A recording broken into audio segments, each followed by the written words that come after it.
अस्सलाम वालेकुम क्लास, कैसे हैं आप लोग? खैरियत से हैं? क्लास हमारा चैप्टर नंबर 3 स्टार्ट था फिजियोलॉजी में blood.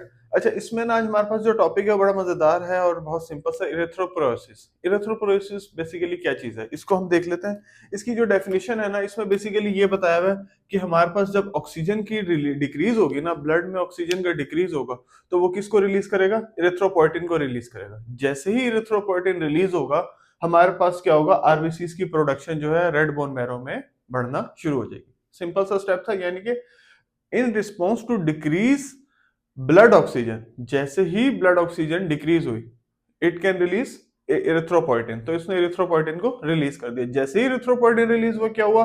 Which stimulate RBCs production in the red bone marrow. तो आरबीसीज की जो प्रोडक्शन थी रेड बोन मैरो में, वो स्टार्ट हो गई। ठीक है।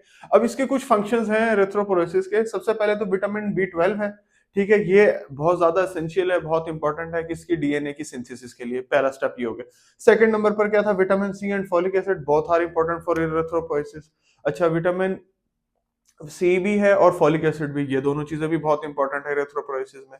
अच्छा, इसके अलावा प्रोटीन्स हैं। प्रोटीन्स का फंक्शंस भी इंपॉर्टेंट है, क्योंकि ये भी सिंथेसिस में, डीएनए की सिंथेसिस में, आरएनए की सिंथेसिस में अपना एक हेल्प रोल अदा कर रहा है। और इसके अलावा इंटेंसिव फैक्टर है, जैसे आयरन वगैरह, इनमें भी कुछ हार्मोन्स हैं जो ये फैक्टर्स अदा कर रहे हैं। ठीक है। प्रोटीन्स में बेसिकली जो आ रहे हैं ना, वो अमाइनो एसिड्स आ रहे हैं। अमाइनो एसिड्स जो है वो हमारे लिए बहुत नेसेसरी है। किस लिए?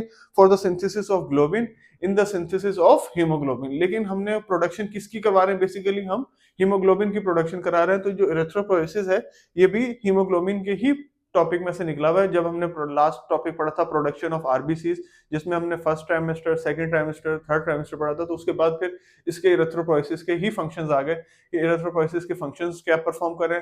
और फिर हमने देख लिया कि इरिथ्रोपोइसिस की डेफिनेशन में क्या बता रहा है कि जैसे ही ब्लड में ऑक्सीजन जो है वो डिक्रीज होती है, तो उसने रिलीज क्या कर देना होता है? इरिथ्रोपोइटिन। जैसे ही इरिथ्रोपोइटिन को वो इंक्रीज करते हैं, उससे क्या होता है? हमारे पास जो होता है ब्लड आरबीसीज की जो प्रोडक्शन है वो रेड बोन मैरो में जो है वो स्टार्ट हो जाती है। तो क्लास ये जो था हमारे पास कुछ चेंजेस थी। इसके अलावा कुछ फिजियोलॉजिकल वेरिएशंस हैं, जैसे डायनोल चेंजेस है।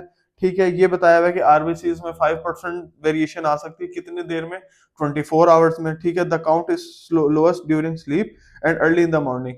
और जो इसका काउंट है गिनने का, ये आप ये कह सकते हैं कि वो जो है स्लो हो जाता है सोने के दौरान, लेकिन उठने के साथ ही तेज हो जाता है। और जो हमारे हाईएस्ट आवर इवनिंग होते हैं, उसमें उसका काउंट जो होता है वो हायर होता है, यानी कि उसकी प्रोडक्शन जो है वो ज्यादा होती है। सेकंड नंबर पर टेम्परेचर है। आरबीसीज अफेक्ट करेंगे टेम्परेचर के ऊपर भी। ठीक है। जैसे ही RBCs count increase during an increase in external temperature, जैसे ही इंक्रीज करेंगे तो हमारा एक्सटर्नल टेम्परेचर भी इंक्रीज होगा।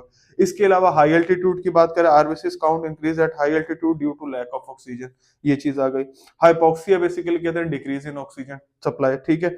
तो जैसे ही ऑक्सीजन की सप्लाई डिक्रीज होगी, आरबीसीज का काउंट भी इंक्रीज होगा। जैसे अभी हमने यहाँ पे पढ़ लिया, ब्लड ऑक्सीजन जैसे डिक्रीज होती है, तो वो क्या रिलीज कराती है? इरिथ्रोपोइटिन, जिसकी मदद से आरबीसीज की जो प्रोडक्शन है वो रेड बोन मैरो में जो है वो इंक्रीज होना स्टार्ट हो जाती है। इसके अलावा लास्ट नंबर पर है x-ray. Decrease x-ray decreases, repeated x-ray decreases RBCs production. इसलिए हम कहते हैं कि एक्सरेज जो है वो कम कराने चाहिए, क्योंकि जो एक्सरे की रेज होती है ना, वो आपकी बॉडी को भी डैमेज करती है, नुकसान देती है। तो उससे भी आपकी आरबीसीज की जो प्रोडक्शन है वो डाउन होना स्टार्ट हो जाती है। और इसकी वजह से क्या होता है? By depressing bone marrow actively.